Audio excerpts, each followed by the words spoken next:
Graça e paz, meus queridos. Sou pastora Selma, da Igreja Batista Shalom, e é com alegria que eu estou hoje aqui para compartilhar mais um texto da Palavra de Deus. Nós estamos estudando sobre a vinda de Cristo e hoje eu quero, dentro desse assunto, falar sobre duas testemunhas importantes que foram muito usadas por Deus no tempo do fim. Esse texto está em Apocalipse, capítulo 11, a partir do versículo 3, que diz assim: Darei as minhas duas testemunhas que profetizem por 1260 dias, vestidas de pano de saco. São essas as duas oliveiras e os dois candeeiros que se acham em pé diante do Senhor e da terra. Se alguém pretender causar-lhe dano, sai fogo da sua boca e devora os inimigos. Sim, se alguém pretender causar-lhe dano, certamente deve morrer. Eles têm autoridade para fechar o céu, para não chover durante os dias em que profetizarem. Tem autoridade também sobre as águas para convertê-la em sangue, bem como para ferir a terra com toda sorte de flagelo, tantas vezes quanto quiserem. Quando tiverem então concluído o testemunho que devem dar, a besta que surge do abismo pelejará contra elas e as vencerá e as matará. E o seu cadáver ficará estirado na praça da grande cidade que espiritualmente se chama Sodoma e Egito, onde também o Senhor foi crucificado. Então, muito dentre os povos, tribos, línguas e nações contemplam os cadáveres das duas testemunhas por 3 dias e meio e não permitem que esses cadáveres sejam sepultados. Os que habitam sobre a terra se alegram por causa deles, realizam festas, enviam presentes uns aos outros, porquanto esses dois profetas atormentaram os que moram sobre a terra. Mas depois desses 3 dias e meio, um espírito de vida, vindo da parte de Deus, nele penetrou, e eles ergueram sobre os seus pés, e aqueles que os viram sobreveio grande medo. E as duas testemunhas ouviram grande voz vinda do céu, dizendo: Subi para aqui. E subiram ao céu numa nuvem, e os seus inimigos os contemplaram. Naquela hora houve grande terremoto, e ruiu a décima parte da cidade, e morreram nesse terremoto 7.000 pessoas, ao passo que as outras ficaram sobremodo aterrorizadas e deram glória a Deus do céu. Amém? Bom, esse texto, ele revela, foi uma visão que o apóstolo João teve, mostrando o que vai acontecer no final. Esse aqui refere-se aos 3 últimos anos, 3 anos e meio do final da tribulação, a grande tribulação, no período do que o anticristo reinará. E Deus levantará 2 testemunhas. Alguns estudiosos dizem que essas 2 testemunhas, elas são muito comparáveis com Elias e Moisés, por aquilo que elas fazem. Tudo indica que serão de fato eles, porque diz aqui que eles terão o poder do fogo, como fala aqui no versículo 5, diz: se alguém pretender causar-lhe dano, sai fogo da sua boca e devora os seus inimigos.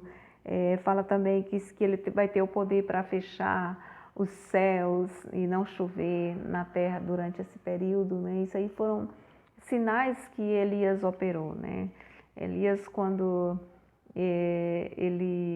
aqueles capitães de 50 vieram contra ele, vieram para levá-lo preso até o rei, e disse: homem de Deus, desce daí. Ele disse: eu sou homem de Deus, que desça fogo do céu e te consuma, a ti e teus 50. E aconteceu exatamente como ele disse. Ele era o profeta do fogo, considerado aquele que orou no dia do desafio entre Deus e Baal, onde ele desafiou os profetas de Baal. Ele orou e desceu fogo do céu. E também ele era aquele que orou para não chover sobre a terra durante aquele período que ele viveu. E esse profeta, ele vai ter essa testemunha, ele também vai ter esse poder. Por isso alguns associam que essa testemunha será Elias. E o outro, que são duas testemunhas, a outra testemunha é comparada com Moisés, porque diz que ele transforma a água em sangue e faz os flagelos sobre a terra, que são as pragas, que foram sinais que Moisés operou. Bom, se vai ser literalmente eles, não sabemos, mas sabemos que esses dois homens se levantarão no poder de Deus para testemunhar no período da grande tribulação. E o que mais importa sobre essas testemunhas é que aqui no versículo 3 ele diz assim que essas duas testemunhas profetizaram vestidas de pano e saco, né? Eram pessoas, quando fala de pano e sacos, geralmente em referência aos judeus, geralmente era uma prática que eles usavam nos períodos de buscar a Deus, um período de humilhação, de jejum, de oração, conclamando o povo ao arrependimento. Então, certamente, essas duas testemunhas eram pessoas que estavam conclamando as pessoas para que se arrependessem dos seus pecados, para que se voltassem para Deus, né? Também outra característica dessas testemunhas é que elas são consideradas, no versículo 4 diz que elas são consideradas como as duas oliveiras e os dois candeeiros. Oliveiras fala a oliveira é a azeitona, né? O pé de azeitona, onde se tira o óleo, o azeite, que representa a unção representa a presença de Deus, a manifestação de Deus. Então, esses homens, né, essas testemunhas, eram pessoas realmente ungidas, eram pessoas onde a presença de Deus se manifestava em suas vidas. É considerado também como um candeeiro, né? Candeeiro é luz, é lâmpada. Fala de luz, quando fala de luz na Bíblia, mostra a importância, eram pessoas que andam, que chamam para a luz também, que indicam o caminho da verdade, que indicam o caminho onde as pessoas devem andar para que saiam das trevas. O próprio Jesus disse que ele é a luz do mundo, né? Quem segue não andará em trevas, e ele também transfere para nós, faz de nós também luz nesse mundo. Vós sois a luz do mundo. Então, pessoas que têm realmente a luz de Deus em suas vidas, no seu testemunho, no seu andar, na sua conduta, como também aquele que traz luz para os outros. E diz também no final do versículo 4, diz assim que se acham em pé diante do Senhor e da terra. Essas testemunhas são pessoas que estavam ali diante de Deus, né, intercedendo, e eu posso ver isso como uma intercessão, pessoas que estavam intercedendo por aquelas pessoas ali perdidas, né, naquele mundo de caos, onde no final, essa época aqui já vai ser a época do reinado do anticristo, onde poucas serão, a igreja já terá sido arrebatada, né, não haverá mais tantas pessoas assim, só aqueles que forem se convertendo durante a tribulação. A grande tribulação é provavelmente aqueles crentes que desviados, aqueles que realmente não levavam a sua fé, a sua vida com Deus como deveria e não foi arrebatado, que poderão se arrepender ainda, apesar das perseguições do anticristo. Então essas pessoas aqui, elas estarão ali intercedendo por aquele mundo que estará ali em trevas, em caos, em grande sofrimento. A respeito dessas duas testemunhas, o texto diz que eles vão operar sinais, maravilhas, o poder de Deus vai se manifestar, quem se levantar contra eles vão ser consumidos, vai ser tipo, eu imagino que tipo Elias e Moisés se levantaram na sua geração, onde a glória de Deus vai brilhar de forma tremenda. Mas essas pessoas aqui também, eles vão conduzir muitas pessoas a Deus, né? Através desse testemunho, eles vão ganhar muitas pessoas para o Senhor. Provavelmente aqueles 144 mil que a Bíblia fala aqui nesse livro de Apocalipse, que são os pregadores do fim, que vão ganhar milhares de pessoas de todas as tribos, línguas e nações, que são 144 mil dos judeus, 12 mil de cada tribo, que vão sair pelo mundo pregando, e vai haver um grande avivamento, pessoas mesmo em meio à perseguição que vão se converter a Deus. Provavelmente essas pessoas desses 144 mil, ouviram a pregação destes homens e se converteram. E depois que a palavra diz aqui também, interessante, que depois que eles concluíram, né, e quando, no versículo 7, quando tiverem então concluído o testemunho que deve dar, né, aí eles vão ser mortos, o anticristo vai se levantar contra eles e vai matá-los. Mas eles vão concluir a tarefa que Deus designou para eles. E eles, depois que serão mortos, eles vão ficar em praça pública, mortos durante 3 dias, diz que todo mundo verá, né? Naquela época que foi escrito, nem se imaginava de internet, hoje a gente já sabe como é que uma coisa acontece em qualquer parte do mundo e qualquer pessoa pode ver.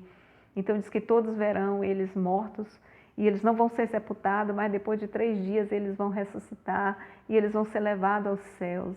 E as pessoas, aqueles que se sentiam incomodados quando eles morreram, vão ficar alegres, né? Mas depois vão ficar muito desesperados quando verem que realmente eles eram homens de Deus. Bom, essa mensagem, queridos, depois vocês podem ler com mais calma, mas o que eu queria chamar a atenção hoje aqui, a nossa reflexão.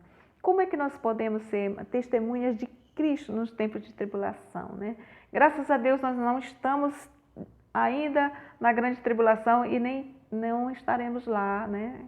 Creio eu que nós vamos ser arrebatados para não ver esses dias terríveis do reinado do anticristo. Mas como nós podemos ser testemunha de Jesus Cristo nesses tempos de tribulação? Nós podemos, irmão, a primeira coisa que a gente precisa compreender é que nós temos um chamado. Assim como aqueles homens foram designados para pregar naquele tempo difícil, hoje somos nós que estamos aqui. Jesus disse que Ele nos nomeou, nos designou para que a gente dê fruto e o nosso fruto permaneça. Então é tempo da gente pregar a palavra de Deus. Os frutos que nós podemos dar para Deus, as vidas que nós podemos conduzir até Cristo, né? Então precisamos entender isso, que Jesus nos manda por todo o mundo, em todo lugar, pregar a palavra de Deus. Nós também precisamos na nossa mensagem, a gente tem em mente que nós precisamos levar uma mensagem que chama as pessoas a arrependimento, né, dos seus pecados. Hoje nós estamos vivendo dias em que a gente vê claramente, né, que o pecado da humanidade ele tem atingido certos limites que tem liberado, né, sobre a terra juízos como esse que nós estamos vivendo, o coronavírus, né, que tem trazido grande mortandade, tristezas, enfermidades, né, porque os homens têm rejeitado o governo de Deus, né, os pecados estão aí escancarados, de como as pessoas têm vivido hoje distante do Senhor. Então há essa necessidade de chamar para o arrependimento. Precisamos também sermos como aqueles que transportam a vida de Deus, né? Que a vida de Deus ela tem que se manifestar, tem que se evidenciar na vida de todos nós. Nós temos que ter essa comunhão com Deus, esse fluir do Espírito de Deus, a unção de Deus na nossa vida nesses tempos difíceis. Precisamos também ser luz, levar a palavra que liberta, a palavra que é lâmpada para os pés. Precisamos pregar. Esse é um momento propício para a gente pregar, porque as pessoas estão mais sensíveis diante dos acontecimentos, de temor, de medo, de tudo que tem acontecido. Então devemos aproveitar esta oportunidade, levar a palavra que ilumina, que traz salvação, que leva a pessoa diante de Deus, né? E ter esse ministério de intercessão. Diz que eles estavam entre Deus e a terra. Nós também, né, precisamos entender esse ministério, que nós somos sacerdotes reais do Senhor, somos chamados também para interceder. Devemos gastar nosso tempo orando, intercedendo pelas pessoas, porque elas não têm Deus, elas não sabem como se chegar ao Senhor. E a palavra diz que muito pode a oração do justo em seus efeitos. Então é tempo da gente se levantar para orar, para estar levando a palavra do Senhor. E algo que não pode faltar é o poder de Deus na nossa vida. Não podemos mais continuar vivendo um evangelho de palavras apenas. Precisamos buscar este poder de Deus. Jesus disse: mas recebereis poder ao descer sobre vós o Espírito Santo, e vocês vão ser minha testemunha em Jerusalém, Judeia, até os confins da terra. Então precisamos viver isso, precisamos ousar a fazer o que Jesus nos manda fazer, a orar pelos enfermos, a levar a palavra, né? A levar a palavra de vida, aquilo que Deus nos manda falar, aquilo que Deus nos manda fazer, nós precisamos ter essa ousadia para que o poder de Deus ele possa se manifestar de forma tremenda. E para concluir, irmãos, diz que eles fizeram tudo, né? No versículo 7 diz, e quando tiverem então concluído o testemunho que deviam dar, aí sim chegou a hora deles partirem, né? Que eles chegaram mesmo a morrer, a perder sua vida, mas Deus ressuscitou. Então o importante é que eles concluíram aquilo que eles foram chamados para fazer. E nós? Será que nós estamos concluindo, fazendo o que Deus nos mandou fazer? Será que estamos fazendo a sua obra, irmãos? Olha, eu fico pensando assim, me colocando, meu Deus, eu quero concluir aquilo que o Senhor designou para mim nesta terra. Que você também tenha esse desejo no seu coração de fazer aquilo que Deus determinou para você. Não gaste seus dias em coisas que não têm resultado, né? que não tem valor. Às vezes nós gastamos tanto tempo em coisas aqui desta terra que não tem nenhum fruto, que vai ficar, né? Que não tem nenhum proveito. Mas aquilo que a gente investe na pregação do Evangelho, na salvação de vidas, são coisas que nós vamos levar para a eternidade. Deus permitir, no próximo vídeo nós vamos estar falando sobre os 144 mil. Meu Deus, que trabalho tremendo que é que eles fizeram, né? Algo assim maravilhoso, que levaram gente de toda língua, tribo e nação para diante do Cordeiro. Chegaram lá, era uma multidão incontáveis, e eles adoravam o Senhor. Então que a gente também possa fazer o nosso papel, né? Aquilo que Deus nos chamou, fazer com fidelidade. Se Deus me chama para fazer algo, eu sei que nem todos vão sair pelas ruas pregando, né? Agora nós nem podemos sair nas ruas, podemos usar os meios, as redes sociais para nos comunicar. Mas existe algo que Deus nos chamou para fazer em cada tempo, que a gente possa, a minha oração é que você e eu estou buscando descobrir, meu Deus, como eu posso te servir nesse momento, né, da melhor maneira. Amém, meus queridos? Então que nós possamos continuar sendo testemunhas do Senhor nesses tempos difíceis, né? Porque o Senhor nos chamou para esse trabalho, Ele conta conosco, porque as multidões estão aí no pecado, precisando se arrepender, precisando de salvação, precisando que alguém ilumine o seu caminho, alguém que leve Deus até eles. E nós somos essas pessoas, porque Deus está em nós, Ele habita em nós. Então que Deus ilumine a sua mente, o seu coração, que você se disponha a fazer a vontade de Deus. Amém? Fique na graça e na paz do Senhor.